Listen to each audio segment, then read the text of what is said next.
Assalamualaikum warahmatullahi wabarakatuh. Selamat berjumpa kembali dan salam sehat, sahabat Matematika Official. Kembali hadir untuk melanjutkan pembahasan paket soal penilaian akhir semester Matematika SMP kelas 7, yang pada episode kali ini kita akan membahas soal-soal bilangan bulat berpangkat atau perpangkatan bilangan bulat.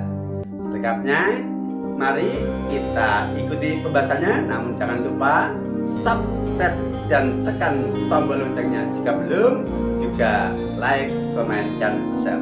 Mudah-mudahan menjadi bagian dari amal soleh kita, karena sebaik-baik manusia adalah yang bermanfaat untuk sesamanya. Selamat mengikuti.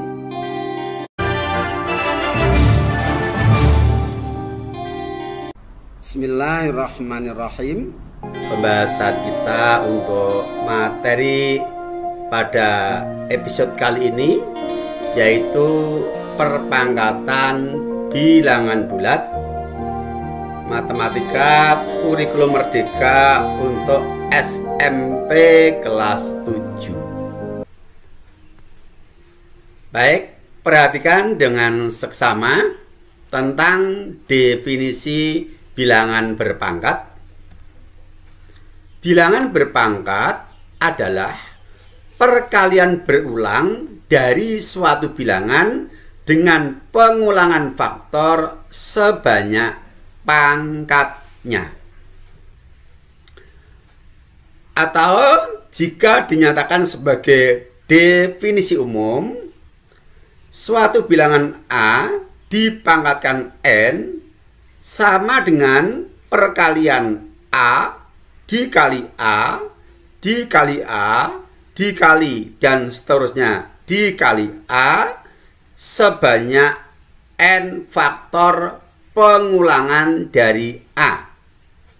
Dengan A kita batasi sebagai bilangan bulat karena pembicaraan kita adalah bilangan bulat, dan N adalah bilangan bulat positif. Selanjutnya, bahwa A dipangkatkan N disebut bilangan berpangkat. A disebut bilangan pokok dan N disebut pangkat atau eksponen.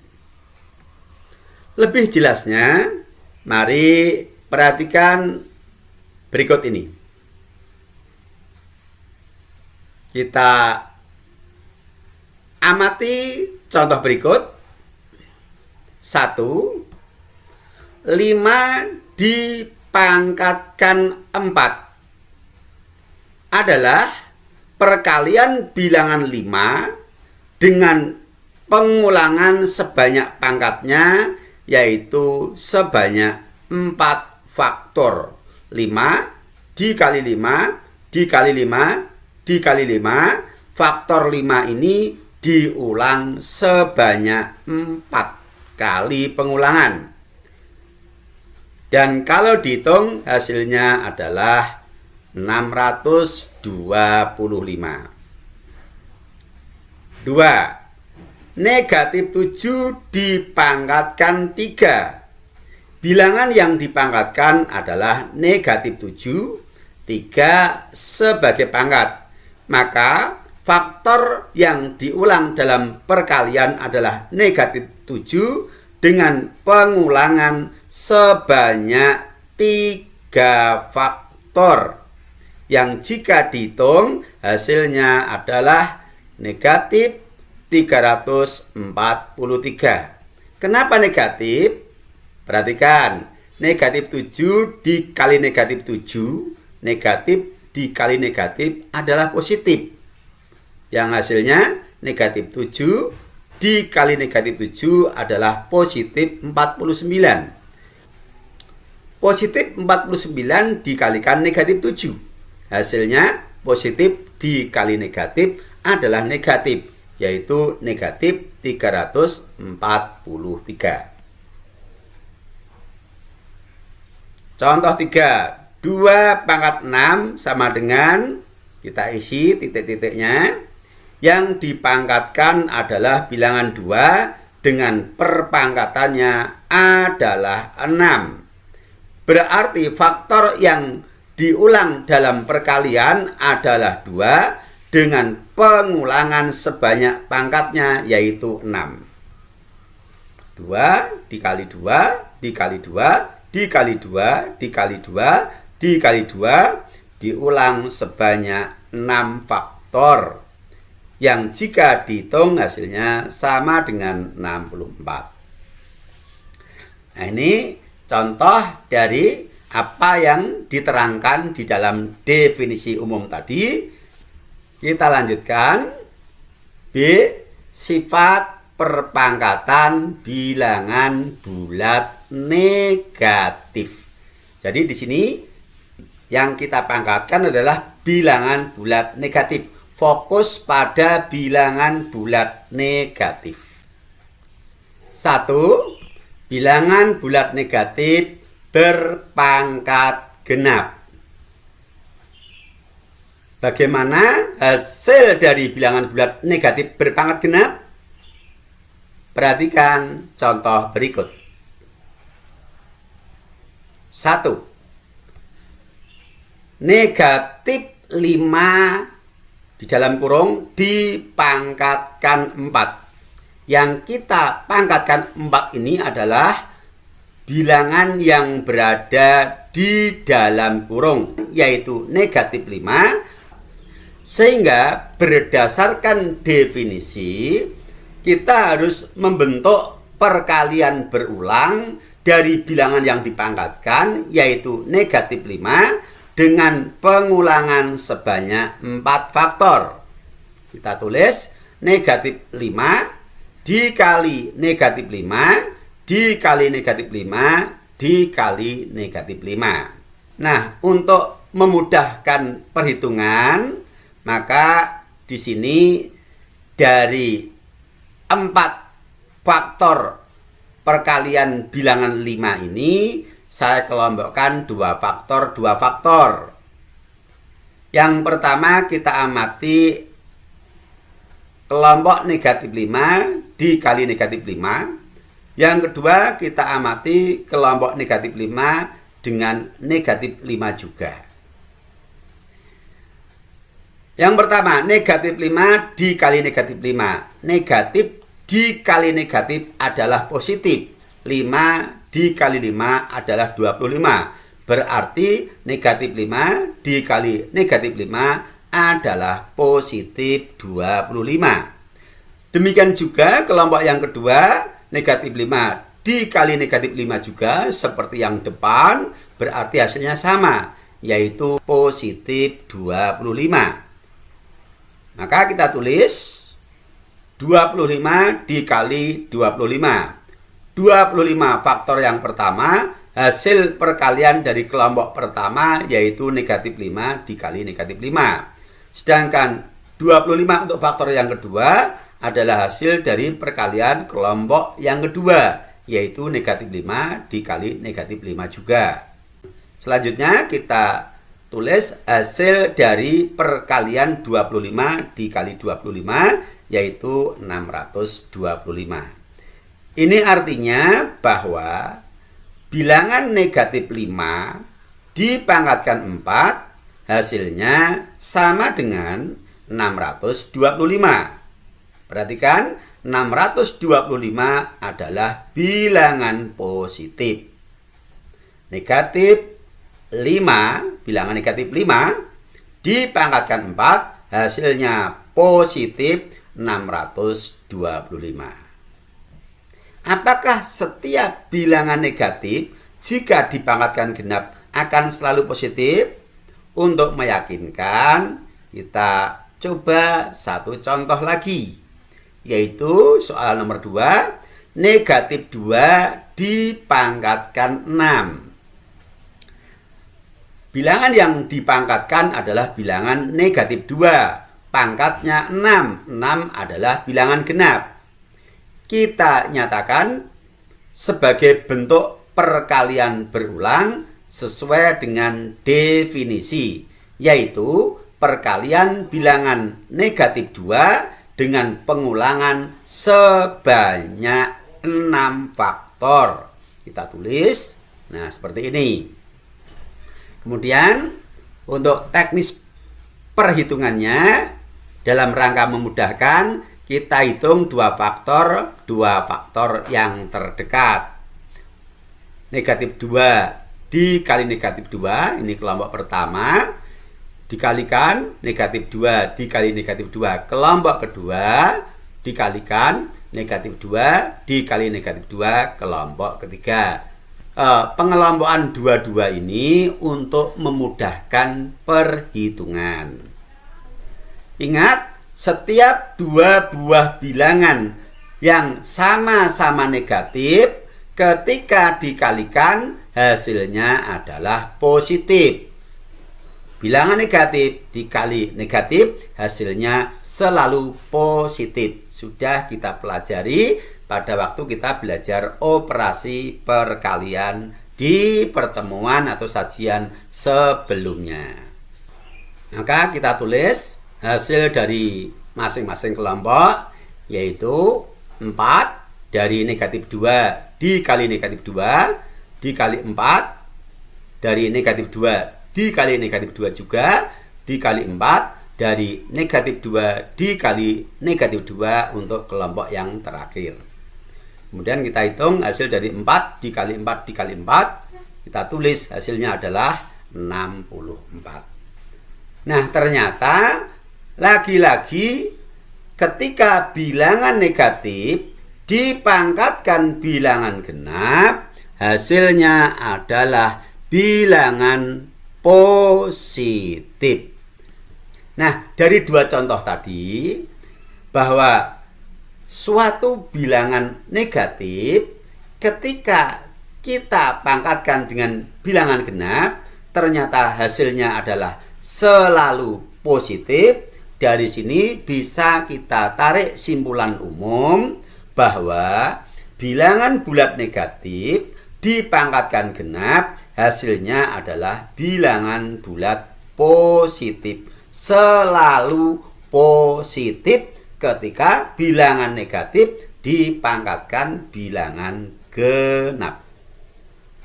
Bagaimana? Bisa dipahami? Oke, kalian memang hebat. Kalau begitu, kita lanjutkan. 2. Bilangan bulat negatif berpangkat ganjil. Kita mulai dari contoh nomor 1, negatif 5 dipangkatkan 3. Perhatikan, bilangan yang dipangkatkan adalah negatif 5, artinya bilangan negatif. Pangkatnya adalah 3. 3 adalah bilangan ganjil. Artinya bahwa kita memangkatkan bilangan negatif dengan bilangan ganjil.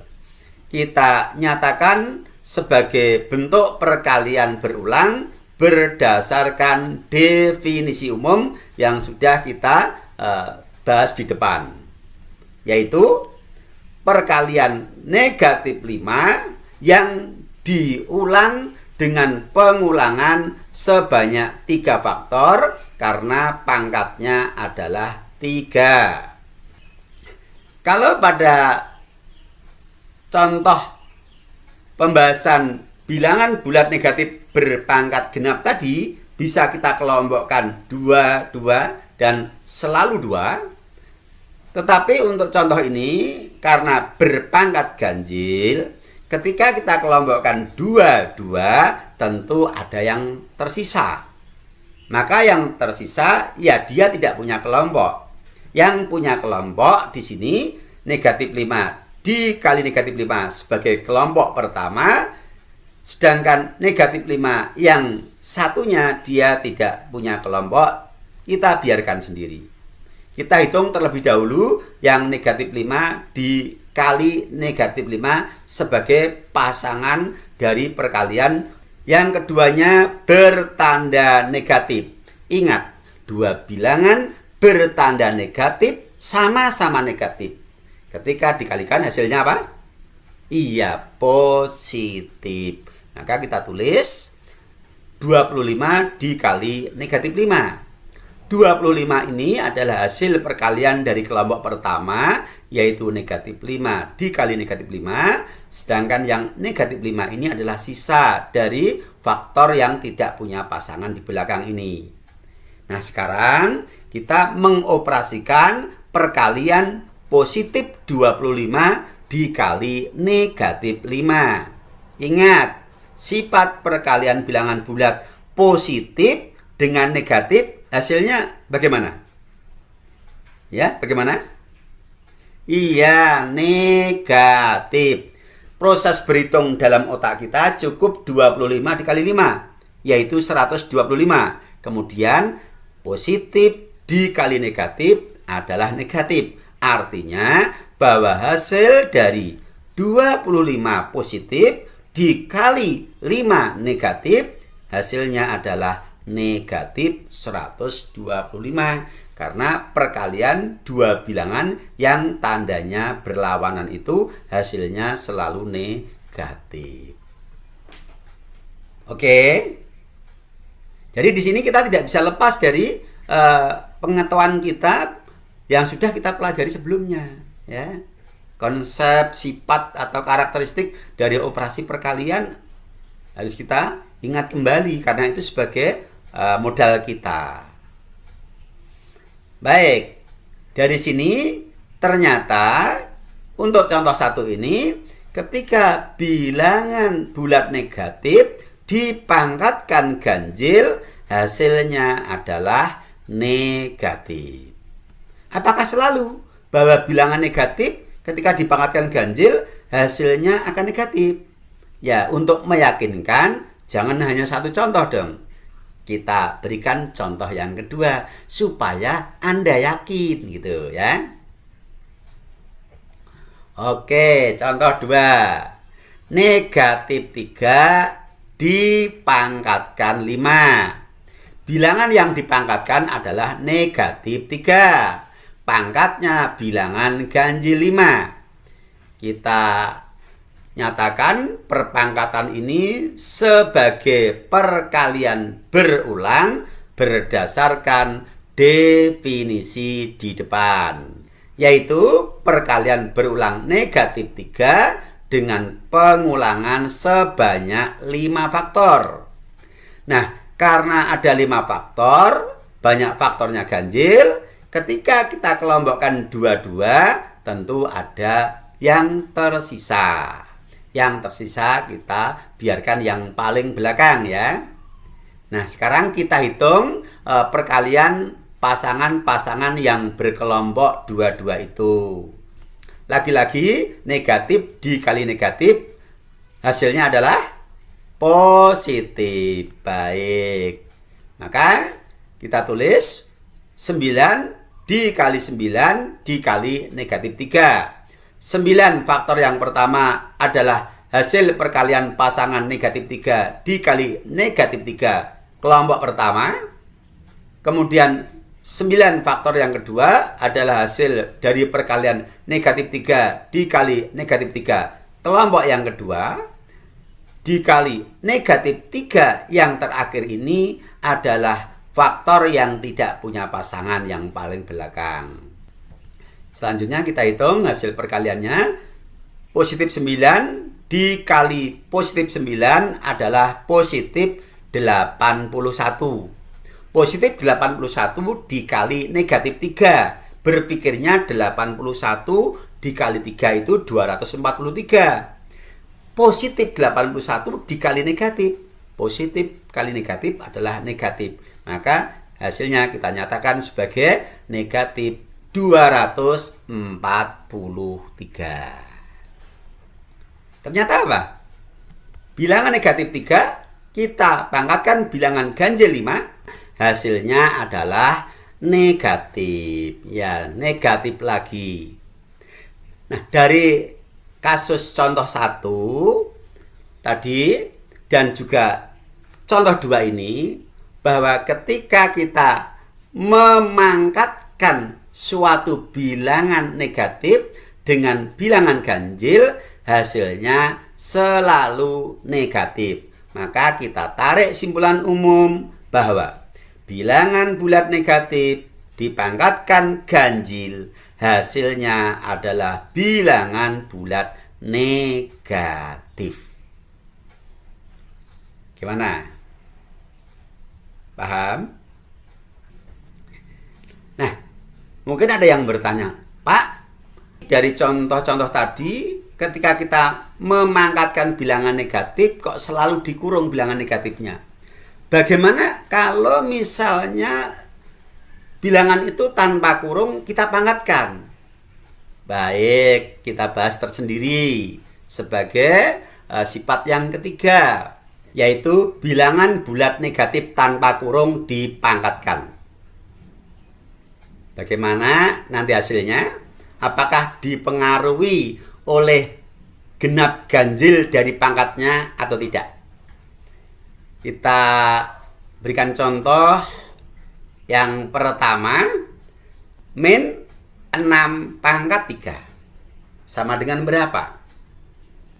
Nah, di sini yang harus menjadi pertanyaan kita adalah apa bedanya suatu bilangan negatif yang diberi kurung kemudian dipangkatkan dan yang tidak diberi kurung dipangkatkan. Perbedaannya adalah ketika bilangan yang dipangkatkan itu adalah bilangan negatif yang berkurung, kemudian pangkatnya di luar kurung, itu artinya bahwa bilangan yang di dalam kurung itulah yang diulang, yaitu bilangan negatif itu yang dikalikan berulang.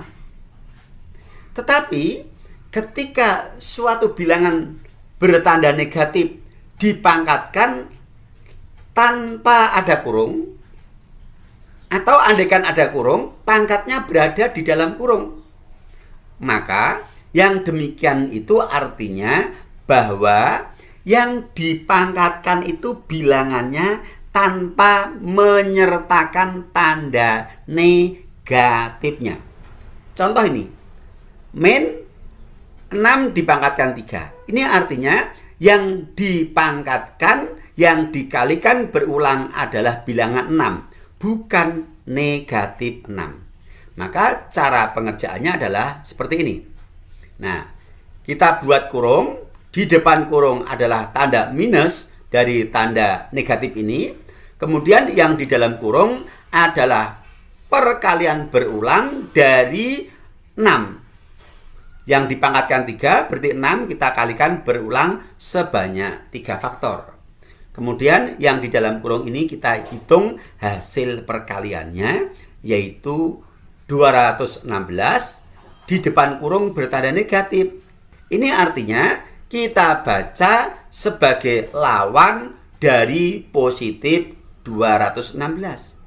Siapa lawan dari positif 216? Tentu negatif 216.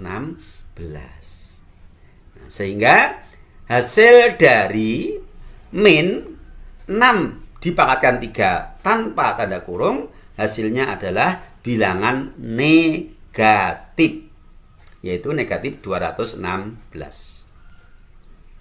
Ini contoh bilangan negatif tanpa kurung, kita pangkatkan 3, yang mana 3 adalah bilangan ganjil. Bagaimana kalau pangkatnya genap?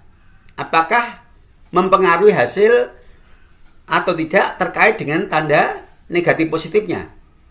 Baik, kita berikan contoh yang kedua. Negatif 3 dipangkatkan 4. Di sini bilangan yang dipangkatkan adalah minus 3 tanpa kurung dengan pangkat bilangan genap 4. Nah, karena di sini negatif 3 dipangkatkan 4 tanpa kurung, maka perkalian berulangnya bukan negatif 3-nya, tetapi positif 3-nya. Selanjutnya, yang di dalam kurung kita hitung. Ini 3 kali 3, 9. 3 kali 3, 9. Hasilnya sama dengan min dalam kurung 81, yang maksudnya adalah lawan dari positif 81, yaitu negatif 81. Nah, ternyata di sini bilangan negatif 3 tanpa kurung dipangkatkan bilangan genap 4, hasilnya juga negatif. Nah, dari dua contoh tadi, contoh yang pertama, bilangan bulat negatif tanpa kurung dipangkatkan ganjil, hasilnya adalah bilangan bulat negatif. Dan contoh dua, bilangan bulat negatif tanpa kurung dipangkatkan bilangan bulat genap, hasilnya ternyata juga negatif. Berarti ini menunjukkan bahwa pangkat ganjil atau genap dari bilangan bulat negatif tanpa kurung tidak mempengaruhi tanda dari hasilnya. Bahwa setiap bilangan bulat negatif tanpa kurung ketika dipangkatkan bilangan ganjil maupun dipangkatkan bilangan genap, hasilnya akan selalu bilangan bulat negatif. Nah, untuk menanamkan konsep dasar ini, kita batasi pembicaraan kita adalah pada bilangan bulat. Kalau bilangan bulat konsepnya sudah kita kuasai dengan baik, insya Allah nanti di bilangan-bilangan yang lain itu akan mudah. Nah, kita simpulkan ulang dari pembahasan sifat pertama, kedua, dan ketiga. Yang pertama, bilangan bulat negatif berkurung berpangkat genap, hasilnya adalah bilangan bulat positif. Yang kedua, bilangan bulat negatif berkurung yang berpangkat ganjil, maka hasilnya adalah bilangan bulat negatif. Dan yang ketiga, bilangan bulat negatif tanpa kurung, baik berpangkat ganjil maupun berpangkat genap, hasilnya selalu bilangan bulat negatif. Oke. Baik, demikian tadi pembahasan kita. Untuk pendalaman soal-soalnya, insya Allah akan kita sajikan pada episode tersendiri. Karena itu, ikuti selalu Sahabat Matematika Channel. Assalamualaikum warahmatullahi wabarakatuh.